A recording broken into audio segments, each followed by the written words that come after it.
You know, if you take, let's say, what's a good one? I'll do a little donkey, right? Here's my little donkey, okay? And we'll put a little harness with a rope, okay? And we'll put a shepherd here, okay? Do donkeys have shepherds? I don't know what you're talking about. Probably not. Okay, so we got our donkey herd. That's what you'd be called, our donkey herd.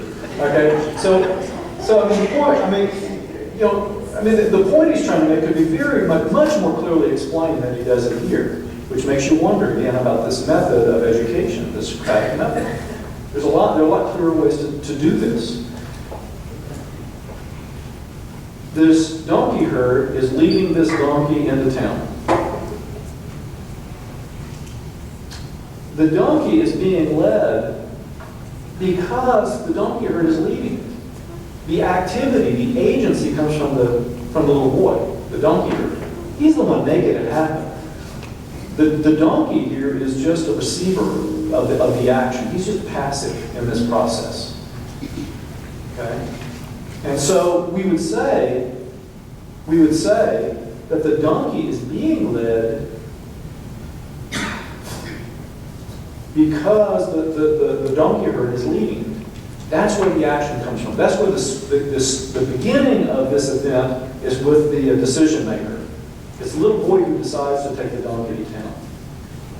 Okay, and that's what Socrates is trying to get at. So you say, it's not being seen because it is a thing seen, but on the contrary, it is a thing seen because it's being seen. Okay, so this picture of one of the campuses, one of the Wartburg campuses, is right there.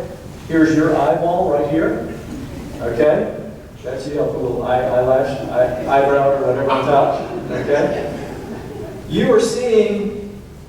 Which one is this? The St. Sebald campus. Okay, right there. You are looking at the St. Sebald campus. Okay, it is being seen because you are seeing it. It's passive. You're active. You've decided it's going to be seen. You looked at it. But you're not seeing it because it's being seen. It exercises no agency over you at all. It does not control your seeing. You control its being seen. We get closer. Yes. Do all lawyers study Socrates? Does it sound like lawyers? Yeah.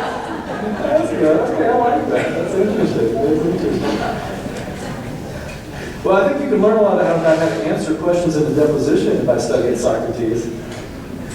Because you always want to be careful. Well, what exactly do you mean by that question? You know, where were you on the night of the 3rd? Well, what do you mean by that? I was on the earth. Is that what you mean? But am I helping you? I'm just asking a question. You see what the point he's trying to get at is that there in any one of these relationships, this is they're relationships, verbal relationships. That verbs characterize these relationships. Let's look at another one.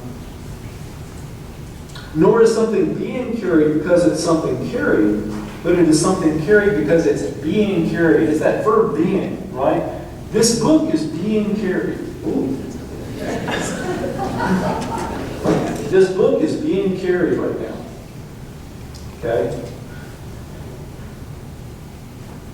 But it's a thing carried because it's being carried. In other words, it is a carried thing because I am carrying it. Okay? Because it's being carried. I'm the person who exercises the agency in terms of that verb being carried. Right? I'm not carrying it because it's a carried thing. Okay? It doesn't cause me to carry it. Okay? But it's just the way he phrases it is so complicated. I mean, you could phrase this a lot better than Socrates phrases it. And it's incredibly difficult in Greek. And that's why Benjamin Jowett just couldn't understand it. I mean, he was one of the most prolific translators in the 19th century. His translation of this dialogue doesn't make any sense at all. And it's because he could not understand what was going on.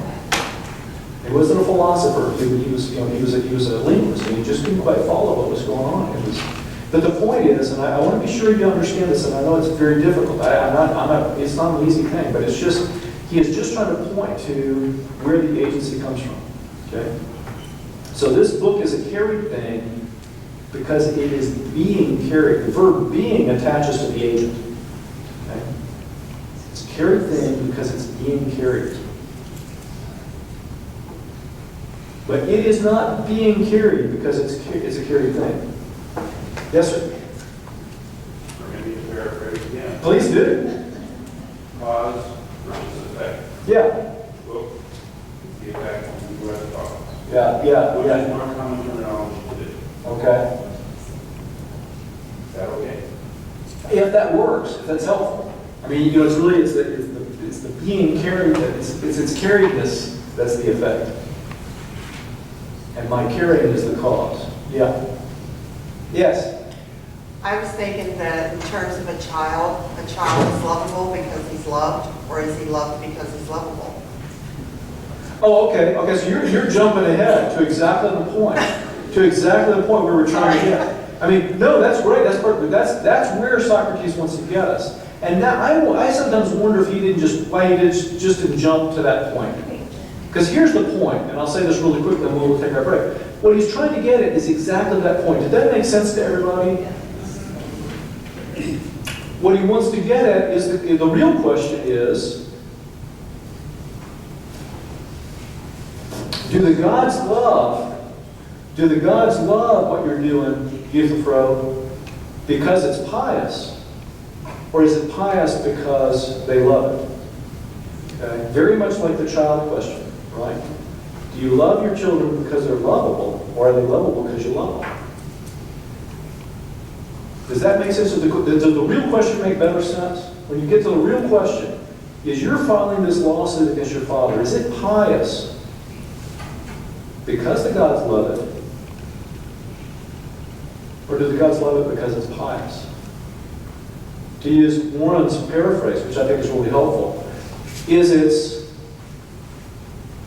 piety, is this action's piety an effect of the God's love, or the cause of the God's love?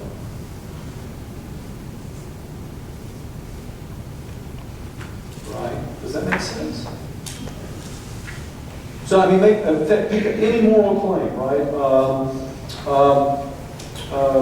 One should always tell the truth unless it's better not to, right? Is that a moral claim? Right? You know, when Aunt Mamie asks you if you like her hat, you're supposed to lie. Yeah. But in most other circumstances, you're supposed to tell the truth in court, right? Okay, is that a moral claim? One should always tell the truth on the witness stand. Okay, is that moral claim that one should always tell the truth on the witness stand? Is it right because the gods love it? Because the gods approve of it? Or do the gods approve of it because it's right?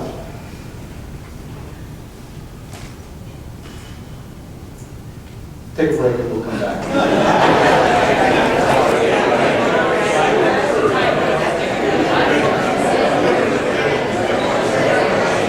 I guess I should get us started. And so the Bill Ham gets his $20 for it.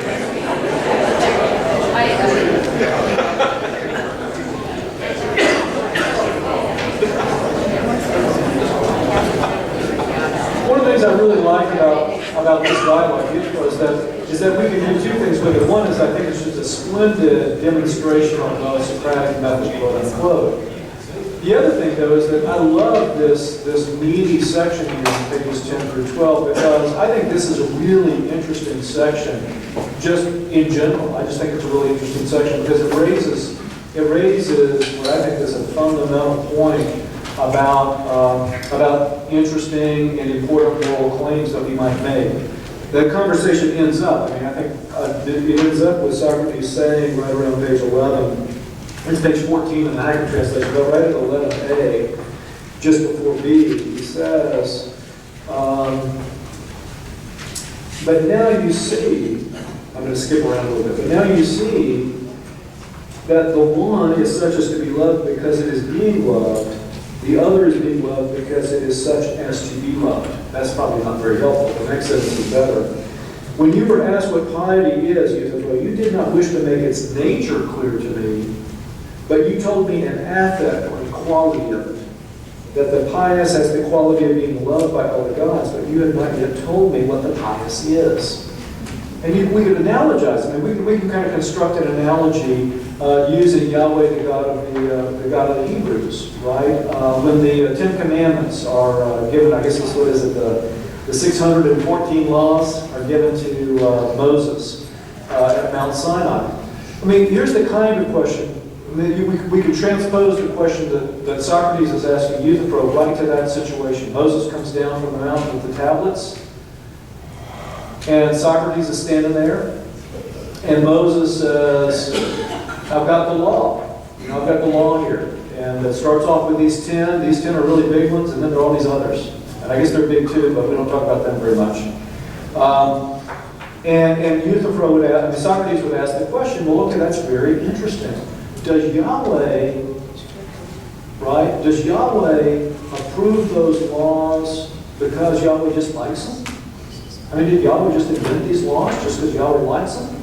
Or is Yahweh sharing these laws with us because Yahweh has special insight and knowledge and understands that they're the right laws, understands that they're true and accurate? Well, that's a really interesting kind of thing. What is the relationship between divinity, between God, and morality? Right? Is morality invented by divinity? Is morality merely what divinity likes? In the way that I like chocolate ice cream? And is that the way it works? Or is divinity because divinity, God's God, has better perception than the rest of us, discernment, can see what is in fact right and wrong? Okay? This is a huge debate in the early modern period. Has to do with God's omniscience, right? I mean, God's omnipotence. I mean, how powerful is God, right? Does God create morality? The reason it was important in the modern period is because there were questions about the status of mathematics. And figuring out the status of mathematics had something to do with the development of science, quite a bit to do with the development of science. And so there's kind of a debate. It involved a lot of the early modern figures, Descartes, Leibniz, I think Spinoza probably participated a little bit, but the question was, okay, mathematical laws. 2 plus 2 equals 4. I've lost all my markers. I walk off with it. I mean, I'm terrible. I walk off with them. Okay? 2 plus 2 equals 4. Let's all agree that it's true. Here's the question, though. Here's the really important question. Here's the question Socrates is asking.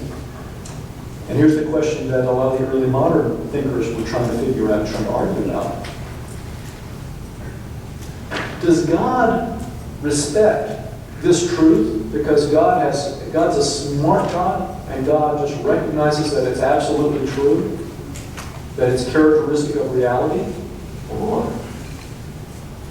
is this true merely because God woke up one day and decided, I think 2 plus 2 will equal 4? Right? I mean, what does it mean to say God's omnipotent? Does God control the laws of logic? Does God create the laws of logic? Or, on the contrary, can God only create the world by respecting the laws of logic, by respecting mathematical truths? That's what Socrates is trying to get at here. Let's think about morality. Okay? Are God's worth our respect and our worship because they do the right thing? Or is the right thing merely what the gods decide to do? Okay? And that, I think, is a fundamental kind of question. And it's a question that poor Euthyphro just veers away from. He just doesn't know what to make of it. Socrates throws this last question out, and And Euthyphro says, Socrates, I have no way of telling you what I had in mind. For whatever proposition we put forward goes around and refuses to stay put, where we establish it. You know, and that's a critical point. Going back to the method, every Socratic conversation has moments like this, when a person's own, the interlocutor's own beliefs have been exposed, and he has been confronted with the fact, the indisputable fact, inescapable fact, that his beliefs are muddled and in fact contradict one another. And so people at that point, people have an option. One is they can say, you know what, I didn't know what I was talking about. I've got to go back to the drawing board. That's an option. Another option is to say, I know what I'm talking about, I just can't communicate it well. And in fact, it's your fault, Socrates, because you're hard to deal with. I mean, I know what I'm thinking, I just can't say it. Have you ever heard that? I love that. I know what I'm thinking, but I just can't say it now. Okay.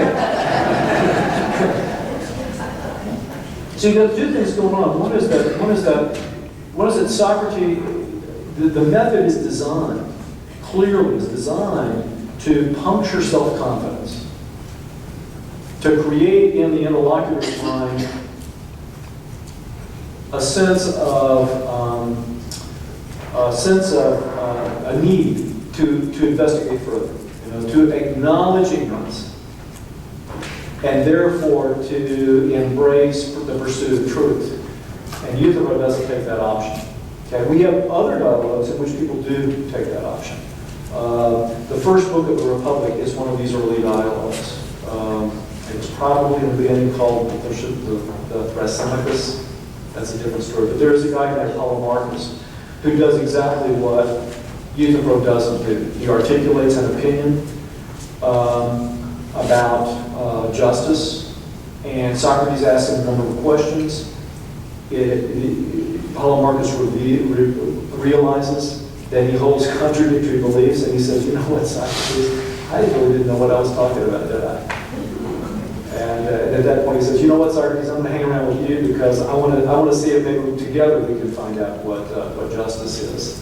It's just a different model, a different kind of behavior.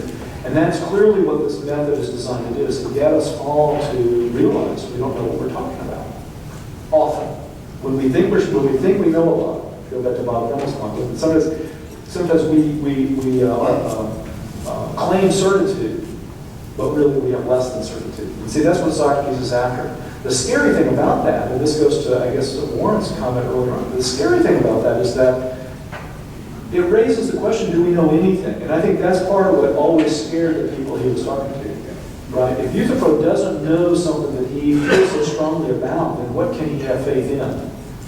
What can he have confidence that he does know? And I think that's a scary, it's like being on really shifting sand. I mean, on terribly shifting sand. But let me be sure that we understand that central point. You guys understand? Do y'all understand what we're getting at? What we're trying to understand that relationship with Socrates is trying to get Euthyphro to understand the relationship between divinity and morality. Does that make sense as a question, or does that not even make sense as a question? I'm not certain. That's good. I like that. That's good.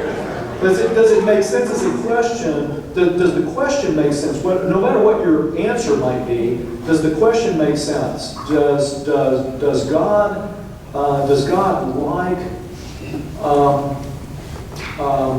the Ten Commandments because they're right, or are they right because God wrote them down? Does that make sense as a kind of alternative? Two different ways of seeing that relationship. Or does that even still sound as muddled as the being carried and being led stuff? Does it really matter? I was going to say, would he have written them down if he didn't like them? No. That's a good question. I guess it goes back to that cause and effect kind of thing. Is God's, how to say that? Is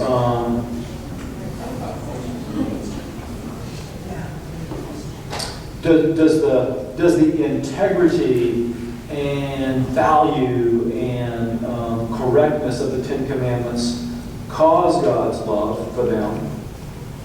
Or on the other hand, does God's love for the Ten Commandments create their integrity and their propriety and their correctness? And you say it doesn't matter one way or the other. I just asked. Yeah. Yeah. I'm not a teacher. I'm not a teacher. I love that. I'm not a teacher.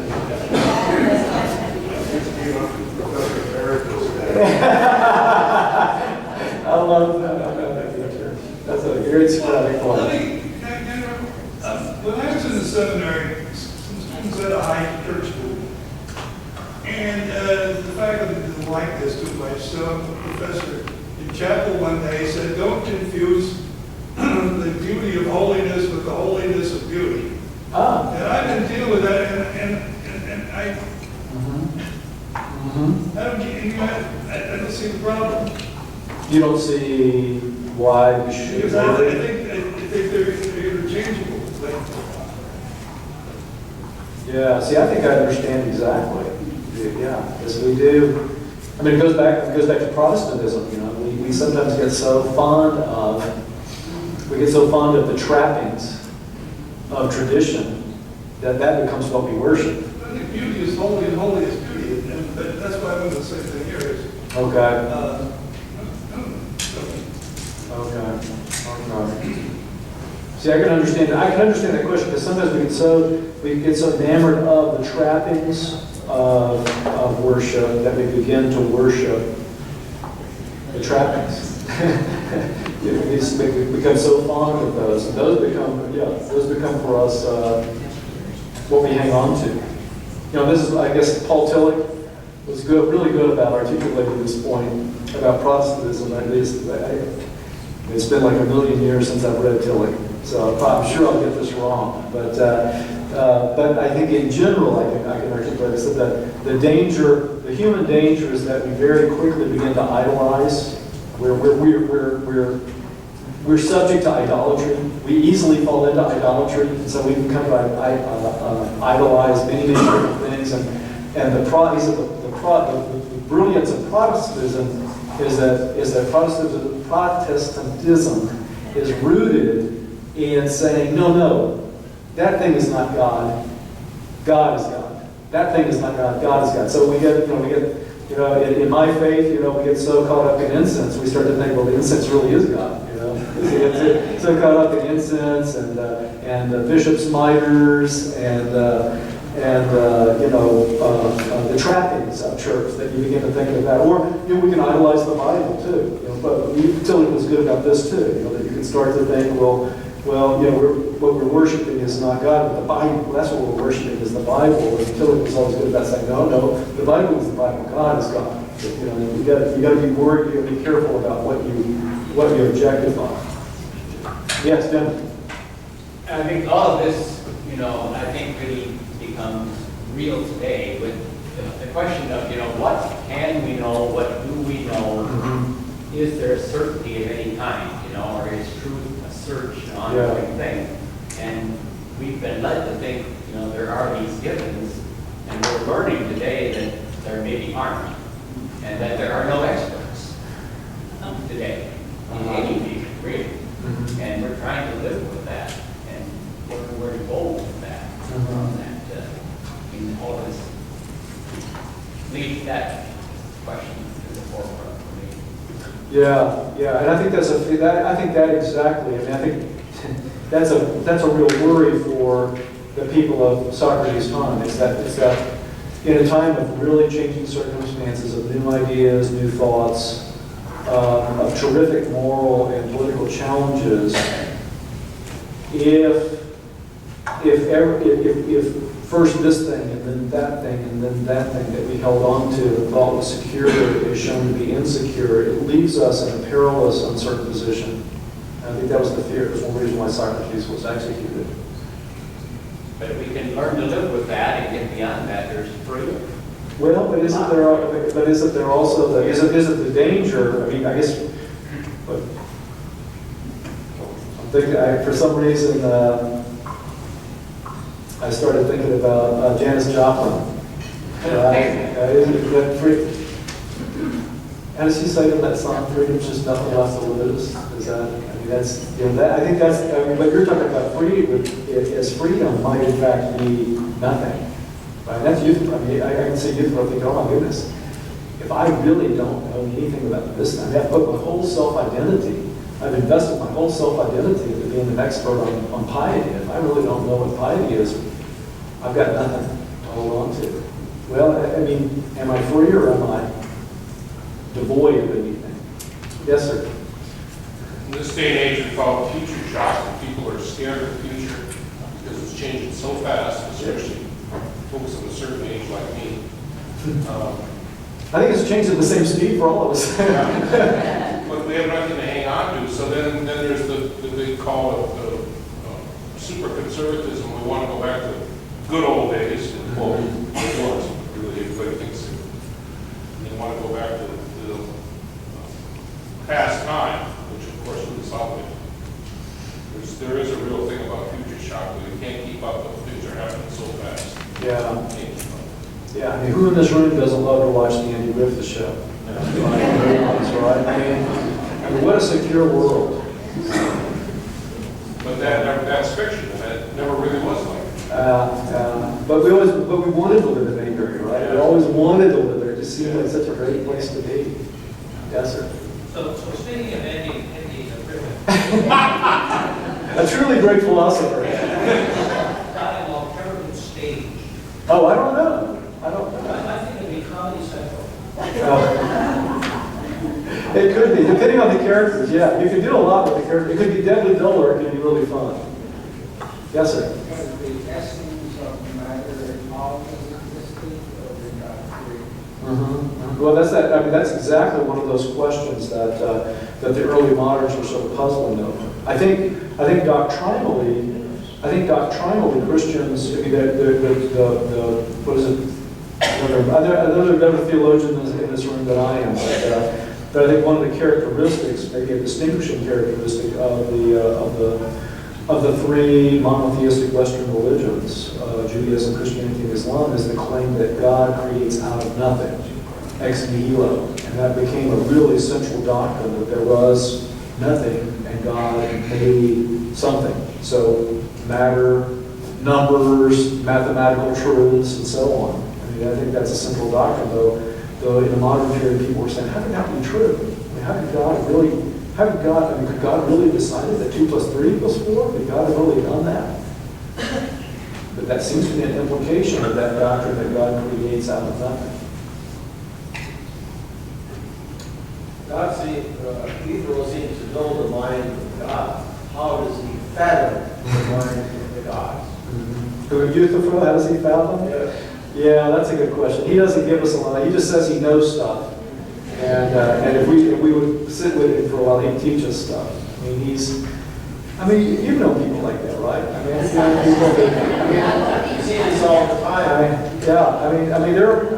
I've certainly known people where I grew up. I've known people who, they know the scriptures pretty well, and therefore they feel very confident about telling you what God really thinks about stuff. And there's a power in that. I mean, there's a security in that, I think. Well, there's just a security in that, comfort.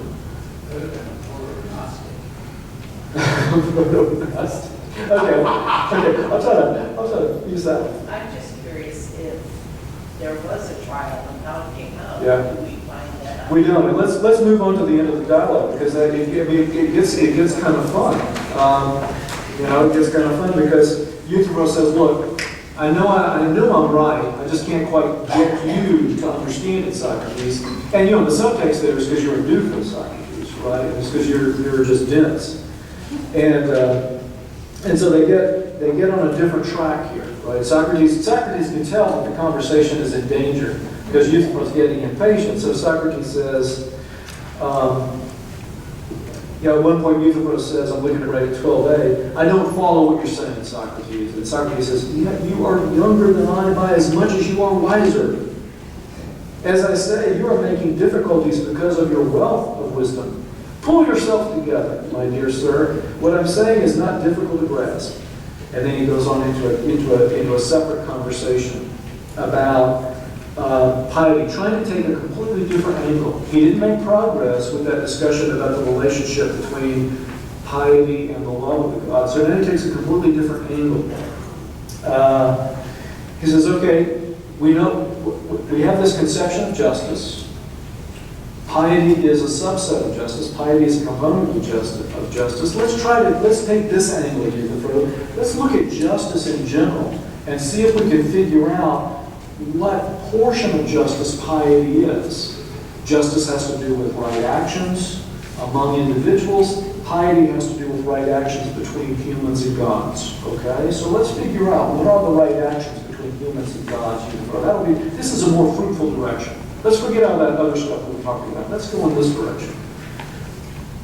Euthyphro says right there at 12b, I think, Socrates, that the godly and pious is the part of the just that is concerned with the care of the gods, while that concerned with the care of men is the remaining part of justice. This is his fourth definition. Okay? The fourth time he's tried to do this. He's tried to give a common definition that identifies what makes something pious. It is that part of justice that involves caring for the gods.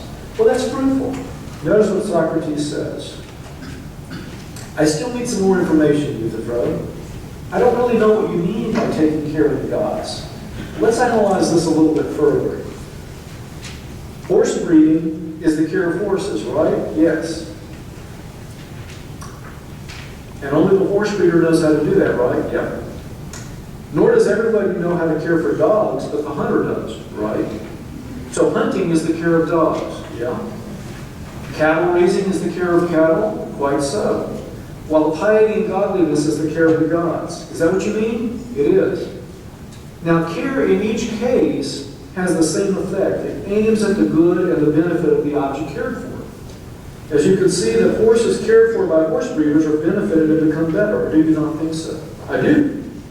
Dogs are benefited by dog breeding. Cattle by cattle raising. And so with all the others. Or do you think that care aims to harm the object of its care? Oh, no. By Zeus, no. It aims to benefit the object of its care, of course. Is piety, then, which is the care of the gods, also to benefit the gods and to make them better? Would you agree that when you do something pious, you make someone of the gods better? By Zeus, no. Okay, this is another of Socrates' tactics that's always embedded in the method. He sometimes uses it, sometimes doesn't, but it's a characteristic of the method. We call it the craft analogy. C-R-A-F-T. I mean, Socrates will take just a homely craft, cattle raising, horse breeding, and use those as analogies. Okay, so let's look at what the horse breeder does. Let's look at what the cow herder does. Okay, now let's use that as a tool to understand then what the pious person does. Okay, and those craft analogies are very deceptive. They're very tricky. Because there's probably nothing at all in common between cattle raising and being pious. But again, Euthyphro should be a little bit more energetic here. He should probably say, I don't think this is the right direction to walk in. I don't think this is going to get us where we need to get. But he doesn't do that. He wants to be cooperative, and when Socrates offers him an avenue, he takes advantage of it. At this point, too, there's a marvelous moment here where he could say, golly, this is the wrong path. Let's see where we need to go from here. What kind of care of the gods would piety be? Socrates says to him. Come on now, help me out. If this is wrong, if I took us down the wrong path, tell me what the right path is. Help me here. It's the kind of care that slaves take of their masters. It's likely to be a kind of service to the gods.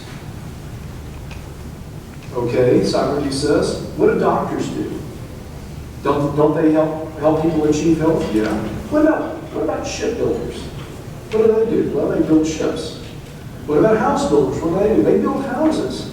Okay, then what good does service to the gods achieve? What does service to the gods accomplish?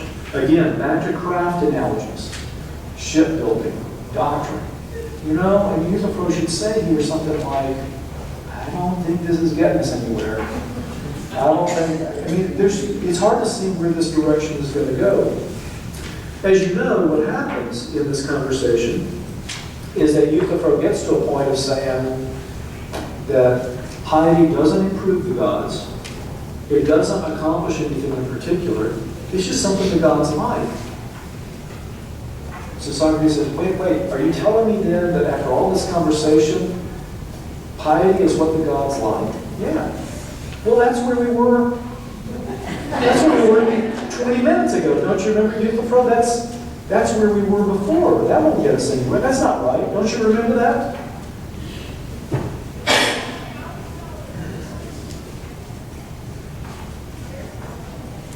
Either we were wrong then, Socrates says, or if we were right then we're wrong now. Euthyphro says, well, that seems to be so. Yeah, that seems to be so. Well, okay, we're going to have to start over, Euthyphro. This is my last page. We're going to have to start over from scratch because we obviously got muddled here. We're back to our starting point. Let's make a fresh start. And Euthyphro says, some other time, Socrates. I'm in a hurry now, and it's time for me to go. And this goes back to that question. Where did he go? Did he go to court to file a lawsuit against his dad? Or did he go home to think a little bit harder? And we don't know. We're just left. And this, too, is a characteristic of at least the dialogue, the Socratic dialogue. It is not unusual for Socrates to leave us at this moment where we haven't resolved the question. We don't quite know what the interlocutor's conclusions from the conversation have been, and we don't know what's going to happen. In Greek, they call it aporia. It's just uncertainty. I mean, it's not unusual for a dialogue to involve lots and lots of work and result in basically no resolution of the original question, which is very frustrating. Because in general, you don't want to do all this sort of intellectual heavy lifting and then wind up without an answer. But again, on this last page, we get these wonderful insights into the way Socrates is, again, framing the questioning. And I want to read a little bit at length here from 15, C, D, and E, one there. So we must investigate again from the beginning what piety is, as I shall not willingly give up before I learn this. Do not think me unworthy, but concentrate your attention and tell the truth. For you know if any man does, and I must not let you go like Proteus before you tell me. If you had no clear knowledge of piety and impiety, you would never have ventured to prosecute your old father for murder on behalf of a servant. Okay, this we call Socrates. I mean, this is an assumption he makes. And this is just an assumption Socrates makes in these questioning exercises. In philosophical circles, the tradition calls it the priority of definition. And I mean, the term is not all that foreign. It's this belief that if you don't know X, if you don't know the definition of X, then you can't do anything. You would certainly not do anything about X, right? I mean, and I'm not saying that clearly.